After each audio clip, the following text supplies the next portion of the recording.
So today, guys, we are going to be showing you guys 5 different ways you can increase your damage in the Division 2 for this incursion. Now, this is specifically for the incursion itself because obviously melting bosses fast, as you guys are seeing here, is key to getting through this context, especially if you're trying to do something like flawless at some point.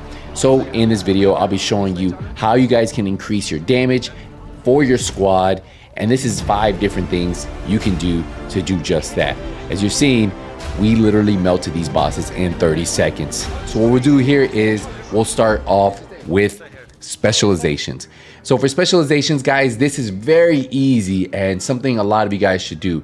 A lot of times you guys run 1 healer and 3 DPS, but if you head over to the specialization, a lot of people are running the same one, the survivalist, because of that 10% protection from elites. But did you know if you had your 3 striker builds run 3 different specialization, it would help you out tremendously? And let's talk about it right now. So obviously the first one you guys want to run is going to be the survivalist. And the reason why is because of this right here.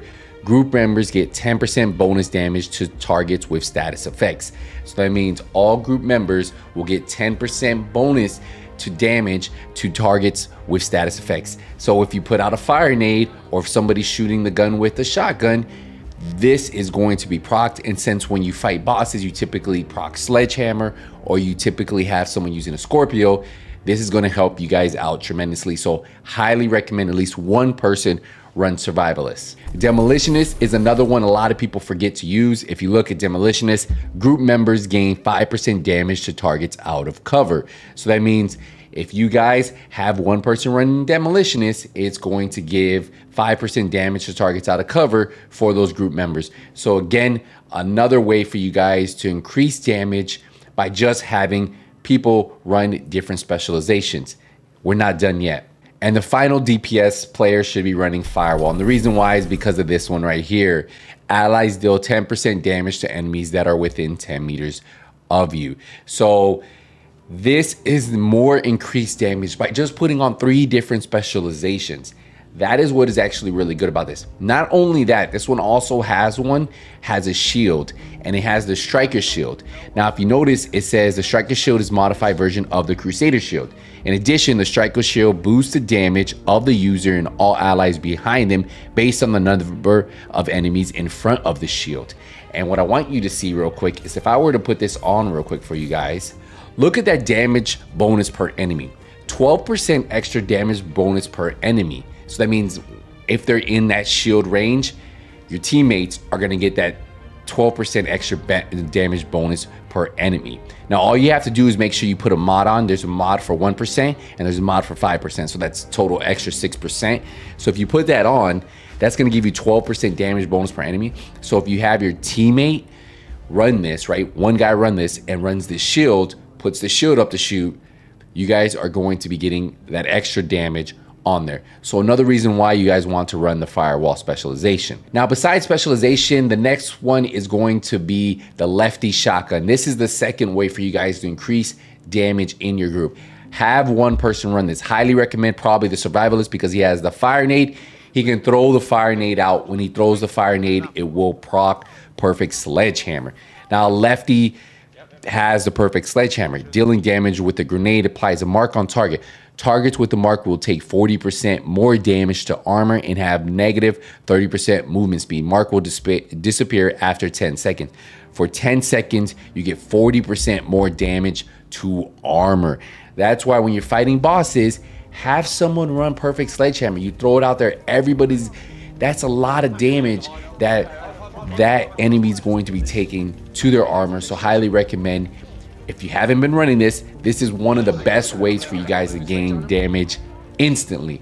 So find this shotgun, farm it. If you don't have it, put it on, and then remember you can proc it with a regular grenade or you can proc it with a fire nade. So I tend to do the fire nade. It works best because you can throw the fire nade ahead. As soon as they move into it, it will proc it and then swap to your main weapon. Remember, you do have to be holding the Lefty when you proc this, as you guys have seen in the video.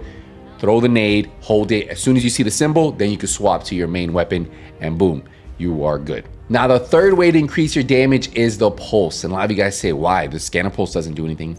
But if you look at it, if your healer is running the BTSU gloves and is overcharging you, if you notice, there's something called weakness exploit. You and your allies' damage is amplified by 15% to pulse targets. Yes, that means if you guys pair this up with the healer that's running BTSU gloves, and as soon as he overcharges, you run the pulse, you're gonna gain the amplified damage to those pulse targets. And that's why this is a perfect skill to run on your demolitionist or one of the other characters that isn't using anything. This is great because they can pulse and you're gonna get the amplified damage. As soon as your healer overcharges, you use the pulse, all the extra damage you guys are gonna be putting out. It just works amazing. It's one way. I don't see a lot of players running this, but if you are gonna run a healer that's going to overcharge, that pulse is something that a lot of people don't know about because they don't know about the overcharge effect. But yeah, you can gain amplified damage to pulse targets when this is overcharged, and that's the only time. So enjoy that one. That's a small tip that I see a lot of people not using. Now, the Scorpio is our fourth way to increase damage in a group. Ideally, you'll probably have your healer run this. Maybe someone else can run it. But the reason why you guys want someone to run this is for two reasons. One, it puts a status on the enemy: poison, disorient, shock. And remember, we said people were going to be running different specializations. Someone is going to have the survivalist. So you remember, you're gaining extra damage to status effect enemies. Now, number 7 is why you really want it. Targets take an additional 20% damage from all sources. So again, this is going to last 10 seconds. So 20% damage from all sources. That means everybody will be putting out more damage. And that is why this is another great way for you guys to increase your damage as a squad. And I think if you haven't been doing this, you guys are missing out tremendously. Highly recommend maybe have the healer run it because that's probably going to be the best place. He's healing. When he has a little break, boom, boom, boom, boom, he can go back to healing. And you just need those 10 seconds to shred those bosses down.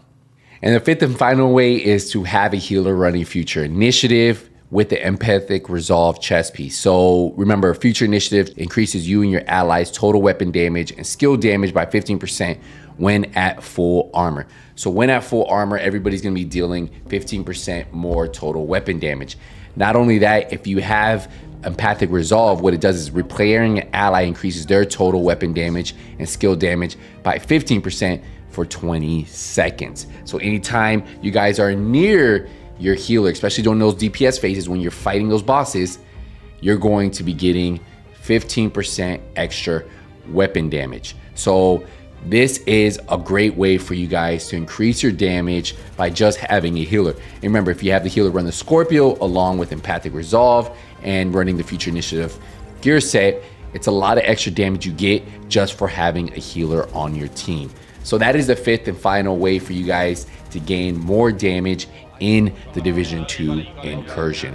And if you guys haven't been using these to gain more damage in the Incursion and you use them now, you're gonna see a huge jump in DPS from your team as a squad. And I think you guys probably are going to enjoy a lot of these. Hopefully they help out. If they did, you can leave me a thumbs up. If they didn't, let me know in the comments and say, hey, it didn't really help. All right, guys, I'll see you in the next one. Ain't nothing but skills out. Take it easy, everybody.